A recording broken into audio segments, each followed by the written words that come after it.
மெய்யாகவே மெய்யாகவே நான் உங்களுக்குச் சொல்லுகிறேன், ஆட்டுத் தொழுவத்துக்குள் வாசல் வழியாய் பிரவேசியாமல் வேறு வழியாய் ஏறுகிறவன் கள்ளனும் கொள்ளைக்காரனுமாயிருக்கிறான். வாசல் வழியாய் பிரவேசிக்கிறவனோ ஆடுகளின் மேய்ப்பனாயிருக்கிறான். வாசலை காக்கிறவன் அவனுக்கு திறக்கிறான்.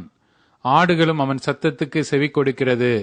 அவன் தன்னுடைய ஆடுகளை பேர் சொல்லி கூப்பிட்டு அவைகளை வெளியே நடத்தி கொண்டு போகிறான். அவன் தன்னுடைய ஆடுகளை வெளியே விட்ட பின்பு அவைகளுக்கு முன்பாக நடந்து போகிறான். ஆடுகள் அவன் சத்தத்தை அறிந்திருக்கிறபடியினால் அவனுக்கு பின் செல்லுகிறது. அந்நியருடைய சத்தத்தை அறியாதபடியினால் அவைகள் அந்நியனுக்கு பின் செல்லாமல் அவனை விட்டோடிப்போம் என்றார். இந்த உவமையை இயேசு அவர்களுடனே சொன்னார்.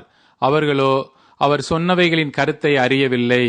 ஆதலால் இயேசு மறுபடியும் அவர்களை நோக்கி, நானே ஆடுகளுக்கு வாசல் என்று மெய்யாகவே மெய்யாகவே உங்களுக்குச் சொல்லுகிறேன். எனக்கு முன்னே வந்தவர்கள் எல்லாரும் கள்ளரும் கொள்ளைக்காரருமாயிருக்கிறார்கள். ஆடுகள் அவர்களுக்கு செவி கொடுக்கவில்லை. நானே வாசல். என் வழியாய் ஒருவன் உட்பிரவேசித்தால் அவன் ரட்சிக்கப்படுவான். அவன் உள்ளும் புறமும் சென்று மேய்ச்சலை கண்டடைவான்.